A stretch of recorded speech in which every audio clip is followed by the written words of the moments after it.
तालिबान हमें ज्ञान न दे, अपने घर में झांके। इस्लामाबाद में कानून व्यवस्था पर अफगानों ने सवाल उठाया तो बौखला गई है पाकिस्तान की सरकार। जानेंगे क्या कह रहे हैं ये। तो वहीं अब लेबनान के राजदूत ने भारत से गुहार क्यों लगाई है। जियोपॉलिटिक्स में बहुत कुछ चल रहा है, हमेशा की तरह जानने को मिलेगा बहुत कुछ। आइए जानते हैं इन खबरों को विस्तार से। पाकिस्तान ने उसकी अंदरूनी राजनीति पर टिप्पणी करने के लिए अफगानिस्तान की तालिबान सरकार की आलोचना की है। पाकिस्तान के विदेश मंत्रालय ने तालिबान सरकार के इस्लामाबाद में तनावपूर्ण स्थिति पर आए बयान को खारिज करते हुए कहा है कि अफगानिस्तान की अंतरिम सरकार हमें सीख देने के बजाय अपनी घरेलू समस्याओं को ठीक करने पर ज्यादा ध्यान केंद्रित करे। जियो टीवी की रिपोर्ट के मुताबिक अफगानिस्तान के विदेश मंत्रालय के एक प्रवक्ता ने इमरान खान की पार्टी पीटीआई समर्थकों के इस्लामाबाद की ओर मार्च करने के बाद हुए अशांति पर टिप्पणी करते हुए कहा था कि पाकिस्तान में सरकार और विपक्षी पार्टी के कार्यकर्ताओं के बीच तनाव पैदा हो रहा है, जिसका पूरे क्षेत्र पर नकारात्मक असर हो सकता है। पाकिस्तान विदेश कार्यालय की प्रवक्ता मुमताज जहरा बलूच ने सोमवार को अफगानिस्तान के विदेश मंत्रालय के प्रवक्ता की ओर से आए बयान को तुच्छ कहते हुए खारिज कर दिया।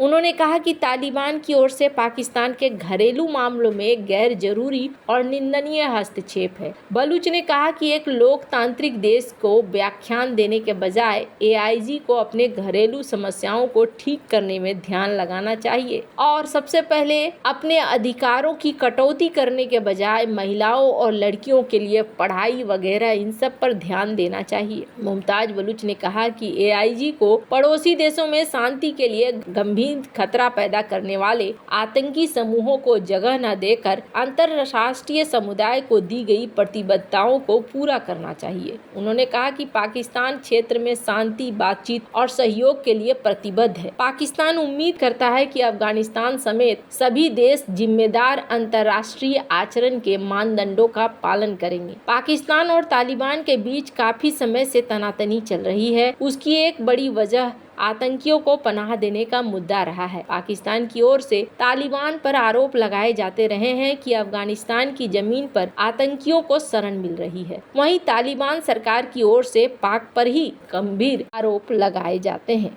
खैर, जहां एक तरफ ये सब कुछ चल रहा है, वहीं दूसरी तरफ इजराइल पर हमास पर हमले के एक साल बाद गाजा से लेकर लेबनान तक गाजा में जंग छिड़ी हुई है। इसमें पिछले दिनों ईरान भी शामिल हुआ जब उसने इजराइल के ऊपर मिसाइलों का बौछार कर दिया। यमन और इराक में ईरान समर्थित चरमपंथी भी इजराइल पर मिसाइल और ड्रोन हमले कर रहे हैं। कुछ दिन पहले ही इजराइल ने लेबनान के अंदर जमीनी अभियान शुरू किया है, जिसके बाद वहां भीषण जंग चल रही है। भारत में लेबनानी राजदूत रबी नरस ने इजरायली हमले को विनाशकारी बताया है। इसके साथ ही उन्होंने भारत से अपील भी की है। रबी नरस ने द न्यू इंडियन एक्सप्रेस से बात करते हुए बताया है कि इजराइल के हमले में अब तक 2100 से ज्यादा लोग मारे गए हैं, 11,000 से ज्यादा घायल हुए हैं। इसके अलावा लगभग 12 लाख लोग विस्थापित हुए हैं। उन्होंने संघर्ष को कम करने के लिए भारत से उम्मीद जताई, कहा कि यह महत्वपूर्ण निभाने के लिए अच्छी स्थिति में है। उन्होंने भारत को एक शांति प्रिय राष्ट्र बताया जिसकी मजबूत वैश्विक उपस्थिति है। उन्होंने आगे कहा कि यह लेबनान और इजराइल दोनों के साथ अच्छे संबंध रखता है, जो इसे एक विश्वसनीय मध्यस्थ बनाता है। भारत अपने प्रभाव का उपयोग नेतन्याहू को उनकी आक्रामक गैर कानूनी नीतियों पर पुनर्विचार करने के लिए प्रोत्साहित करने और इस विनाशकारी युद्ध को समाप्त करने में मदद के लिए कर सकता है, जिससे शांति और स्थिरता का रास्ता बन सके।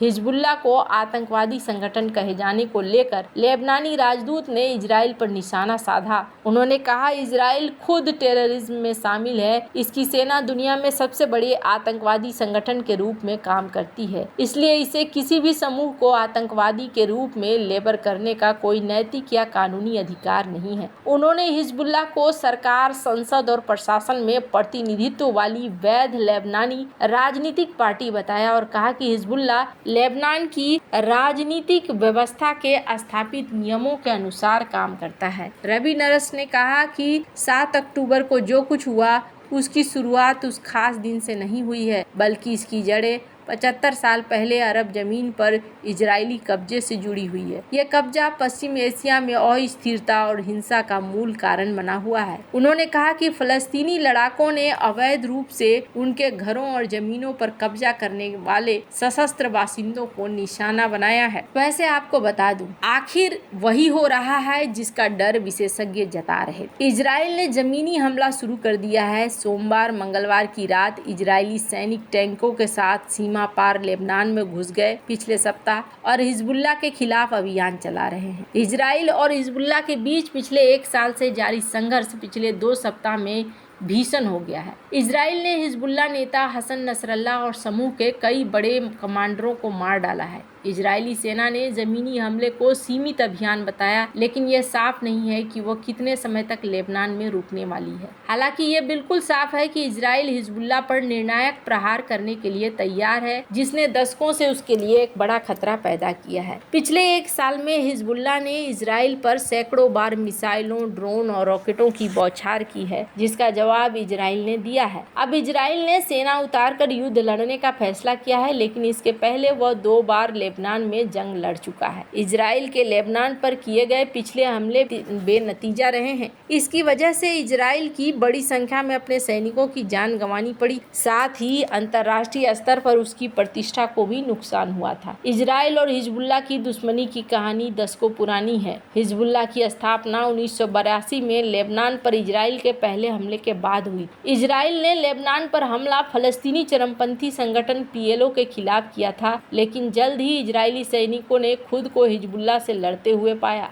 ईरान के समर्थन से बना शिया चरमपंथी समूह ने इजराइल के विनाश को अपना लक्ष्य घोषित कर दिया और इजरायली सैनिकों ने 2000 तक दक्षिणी लेबनान के हिस्से पर कब्जा रखा, जहां उन्हें मुख्य रूप से हिजबुल्लाह के हमलों का सामना करना पड़ा। 6 साल बाद इजरायली सेना फिर से लेबनान में घुसी है। हिजबुल्लाह ने इजराइल के 2 सैनिकों का अपहरण कर लिया है, लेकिन यह युद्ध इजराइल की विफलता में गिना जाता। इस जंग में सैकड़ों हिजबुल्लाह लड़ाके मारे गए तो 100 से अधिक इजरायली सैनिकों को अपनी जान गंवानी पड़ी थी। जंग में दर्जनों इजरायली और 1000 से अधिक लेबनानी नागरिक मारे गए थे। 2006 की लेबनान जंग की सबसे खास बात यह है कि जमीनी अभियान के बाद भी हिजबुल्लाह बरकरार रहा। इसके बाद से ही हिजबुल्लाह ने इजराइल के खिलाफ जंग की तैयारी शुरू कर दी। ईरान ने उसे हथियारों और फंडिंग करे। अनुमान के अनुसार हिजबुल्लाह के पास 1 लाख लड़ाके हैं। हालांकि विशेषज्ञ इसकी संख्या 40 से 50 हजार बताते हैं। समूह के पास 2 लाख मिसाइलें, ड्रोन, रॉकेट का विशाल भंडार है। इसकी मिसाइलें लगभग पूरे इजराइल में पहुंच सकती है। कुछ इस तरीके से अब बन चुका है। हालांकि अब देखना होगा कि यहाँ पर किस तरीके का सीन बनता है। क्या इजराइल इस बार जो उतरा है बहुत कुछ सोचकर उतरा है और क्या सचमुच में वो यहाँ पर चीजों को